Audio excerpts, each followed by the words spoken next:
తాకట్లో ఉన్న మీ బంగారాన్ని విడిపించి ఆ రోజు ఆన్లైన్ రేటుకి కొంటాం. Sharma gold company. నమస్కారం, సుమన్ టీవీకి స్వాగతం. మార్చి నెల ద్వాదశ రాశుల వారికి ఏ రకంగా ఉండబోతుంది, గ్రహ స్థితిగతులు ఎలా ఉన్నాయి, ఎటువంటి ఫలితాలను ఇస్తున్నాయి, ఎటువంటి పరిహారాలను వీళ్ళు పాటించుకోవాలి, ఈ అంశాలన్నీ తెలియజేసేందుకు మనతో పాటు ఉన్నారు ప్రముఖ జ్యోతిష్య రత్న, జ్యోతిష్య చక్ర వైభవ నిపుణ డాక్టర్ రాలపల్లి రవికుమార్ గారు. గురుగారు నమస్కారం. నమస్కారం. గురుగారు, ద్వాదశ రాశుల వారికి ఈ మార్చి నెల ఎలా ఉండబోతుందో తెలుసుకునే ముందు నవగ్రహాల స్థితిగతులు ఎలా ఉన్నాయి, ఎలాంటి ఫలితాలను అందిస్తున్నాయి? శరదిందు సమాకారే పరబ్రహ్మ స్వరూపిణి వాసరాపీఠ నిలయే సరస్వతి నమస్తే. సుమన్ టీవీ ప్రేక్షకులకు నమస్కారం. మార్చి నెల 2025 నవగ్రహాలు ద్వాదశ రాశుల్లో ఎక్కడ ఉన్నాయి ఇప్పుడు తెలుసుకుందాం. ముందుగా సూర్యుడు వచ్చేసి మనకి మీన రాశిలో ఉన్నారు. అలాగే కుజుడు మనకి మిథున్ రాశిలో ఉన్నారు. అలాగే రాహు వచ్చి మనకి మీన రాశిలో ఉన్నారు. గురువు మనకి వృషభ రాశిలో ఉన్నారు. శని స్వస్థానమైన కుంభరాశిలో ఉన్నారు. బుధుడు నీచస్థానమైన మీన రాశిలో ఉన్నారు.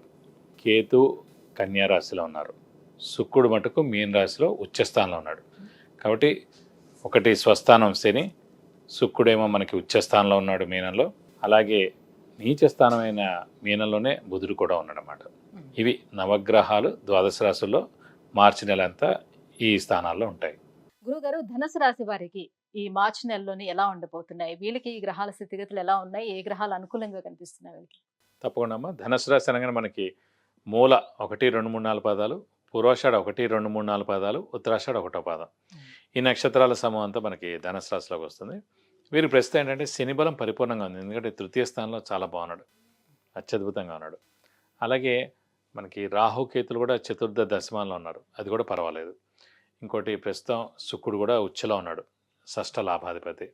ఒక గురువు మటుకు 6వ స్థానంలో ఉన్నాడు. ఎందుకంటే రాస్యాధిపతే గురువు అయ్యాడు. అలాంటి రాస్యాధిపతే 6వ స్థానంలో ఉన్నాడంటే అంటే హార్డ్ వర్క్ ఎంత చేసినా కూడా దాని ప్రతిఫలం దొరకట్లేదు అన్నమాట. లాస్ట్ ఇయర్ మే నుంచి 2024 మే నుంచి 2025 మే దాకా కూడా 6వ స్థానంలో ఉంటాడు గురువు. సో ఆల్రెడీ 10 నెలల నుంచి అస్సలు బలం లేకుండా, అంటే గురువే దైవబలం, దైవానుగ్రహానికి కారకుడు.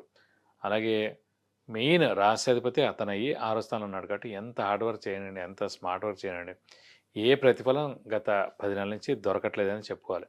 ఒక శని మటుకు తృతీయ స్థానంలో ఉన్నందుకు ఏంటంటే ఆరోగ్యం, ఆయుష్ కారకుడు శని అయ్యాడు కాబట్టి ఆరోగ్యాన్ని, ఆయుష్ని ఇస్తున్నాడు. అలాగే ఉద్యోగ కారకుడు, ప్రొఫెషన్ కారకుడు శని అయ్యాడు కాబట్టి వాళ్ళకి బాగానే ఉందన్నమాట. మిగతా వృత్తులందరికీ కూడా కొంచెం కష్టతరంగా ఉందన్నమాట. సో విద్యార్థులు తీసుకున్నా కూడా అది కొంచెం మిశ్రమంగానే ఉంది. ఎందుకంటే గురువు 6వ స్థానంలో ఉండిపోయాడు. జ్ఞానాన్ని కారకుడు, అలాగే విద్య కారకుడు కూడా గురువు అవుతాడండి. కాబట్టి అలాంటి గురువే 6వ స్థానంలో ఉండేప్పటికీ చాలా కష్టపడితే కానీ పనులు జరగట్లేదు. దైవబలమైన లేదనుకోండి, ఆటోమేటిక్గా పనులు జరగవు. రాశ్యాధిపతి కూడా అతనే అయ్యాడు కాబట్టి ఇంకా పనులు అస్సలు అవ్వట్లేమాట.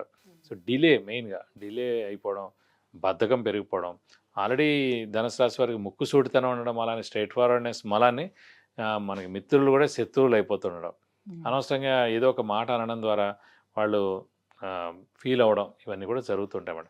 కానీ ముఖ్యంగా వ్యాపారస్తులు మటుకు అస్సలు కొత్త వ్యాపారం స్టార్ట్ చేయకూడదు, ఎక్స్పాన్షన్కి వెళ్ళకూడదు, క్రెడిట్స్ ఇవ్వకూడదు, అలాగే షూరిటీస్ పెట్టకూడదు. 3వ స్థానంలోని శని బాగానే ఉన్నాడు కదా అని వ్యాపారస్తులు ముందడుగు వేసే శని యాక్చువల్గా ఉద్యోగ కారకుడు, వృత్తి కారకుడు, కానీ వ్యాపార కారకుడు కాదండి. వ్యాపార కారకుడు సాధారణంగా చంద్రుడు, బుధుడు, గురువు అండి. సో చంద్రుడు, బుధుడు మనం చూడాలంటే ప్రతి 20 రోజులకి మారిపోతాడు కాబట్టి బుధుడు. చంద్రుడు ప్రతిరోజు ఒక నక్షత్రం మారుతాడు కాబట్టి వాళ్ళని చూసి మనం కరెక్ట్గా చెప్పలేం వెంటనే ఈ నెలలో ఇలా జరుగుతుందని. ప్లస్ ఆల్రెడీ ఇక్కడ బుధుడు నీచలో ఉన్నాడు గోచారీత్యా. సో సప్తమ దశమాధిపతి అయ్యాడు. దశమాధిపతి అంటే ఉద్యోగకారకుడు అయ్యాడు. అలాగే వ్యాపార కారకుడు కూడా అయ్యాడు. కాబట్టి ఎలాగో బుధుడు నీచలో ఉన్నాడు కాబట్టి అసలు వ్యాపారం అస్సలు వెళ్ళకూడదు కూడా.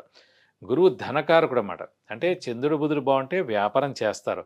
కానీ ఆ వ్యాపారంలో సక్సెస్ అవ్వాలి, డబ్బులు రావాలంటే గురువు అనే గ్రహం కూడా చాలా బాగుండాలి. సో ప్రస్తుతం గురువే బాగాలేడు కాబట్టి చంద్రుడు, బుధుడు మామూలుగా ప్రతిరోజు చంద్రుడు మారుతాడు, బుధుడు ప్రతి 20 రోజులకి మారుతాడు. ప్లస్ బుధుడు కూడా అనుకోకుండా నీచ స్థానంలో ఉన్నాడు కాబట్టి వ్యాపారస్తులు అస్సలు వ్యాపారం జోలికి వెళ్ళకూడదని అన్నాను. కానీ మిశ్రమంగా ఉంది కాబట్టి ప్రశాంతంగా, కామ్గా ఉండాలి. అప్పుల వాళ్ళ బెడద తప్పదు, కొత్త అప్పులు చేయాల్సి ఉంటుంది.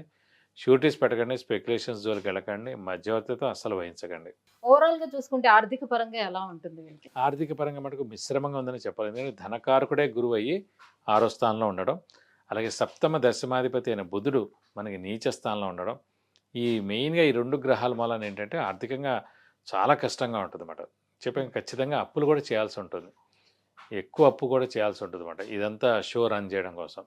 కాబట్టి వీళ్ళందరూ కూడా మే 15 దాకా ఆగాలి. మే 15 వస్తే అప్పుడు గురువు సప్తమ స్థానంలో వస్తాడు, కాబట్టి అప్పటి నుంచి ఈ ధనుసు రాశి వారికి అన్ని విధాలా బాగుంటుంది. సో విద్యార్థులు కూడా ఇప్పుడు ఎగ్జామ్స్ జరుగుతున్నాయి, అట్ ద సేమ్ టైం ఏంటంటే ఎగ్జామ్స్ అయిపోయిన వాళ్ళు కూడా నెక్స్ట్ కొత్త క్లాసెస్ కి వెళ్ళాలి, Yeah. సో కొత్త కాలేజీలకు వెళ్ళాలి అనుకునే వాళ్ళు కొంత కన్ఫ్యూజన్ లో కూడా ఉంటారు, కాబట్టి వాళ్ళకి ఎలా ఉంటుంది?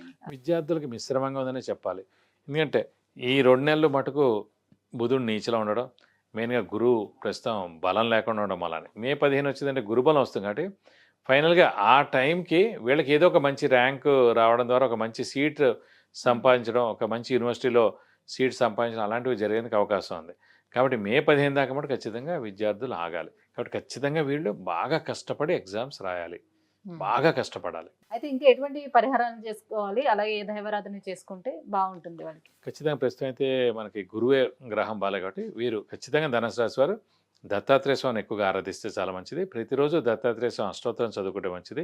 వీలైతే ప్రతి గురువారం దత్తాత్రేయ స్వామి టెంపుల్కి వెళ్ళి 41 ప్రదక్షిణాలు చేస్తే చాలా మంచిది. అలాగే ఈ 2 నెలలు కూడా మనకి ఇంకా మే 15 దాకా గురుబలం తక్కువగా ఉంది, కాబట్టి ప్రతి గురువారం ఉపవాసం ఉంటే కనుక మీకు అన్ని విధాలా మంచి చేకూరుతుంది. అలాగే ఇంకా కొంచెం గురుబలం కావాలి, ఇప్పుడు ఈ విద్యార్థులకు మెయిన్గా ఇప్పుడు ఎగ్జామ్స్ రాయాలి, కాంపిటేటివ్ ఎగ్జామ్స్ రాయాలి, సెట్స్ రాయాలి, ఇవన్నీ ఉన్నాయి. కాబట్టి ఖచ్చితంగా వీరు మటుకు గురువుకి 16,000 సార్లు జపం చేయించి కేజింపో శనగపప్పు, ఒక ఎల్లో లుంగి, 1000 రూపాయల వర్త్ గోల్డ్ ఐటమ్ దాని వేస్తే కనుక మీకు అన్ని విధాలా మంచి చేకూరుతుంది. విద్య, ఉద్యోగం, వివాహం, వాహనం, ఆరోగ్యం, ఐశ్వర్యం వీటన్నిటి గురించి తెలుసుకోవాలంటే కింద స్క్రోల్ అవుతున్నటువంటి నెంబర్లకి కాల్ చేసి గురుగారి అపాయింట్మెంట్ పొందవచ్చు. గురుగారు, ధనుసు రాశి వారికి ఈ మార్చి నెలలో ఎలా ఉండబోతుంది, ఎలాంటి పరిహారాలను పాటించాలి, ఈ అంశాలను తెలియజేసినందుకు ధన్యవాదాలు. నమస్కారం.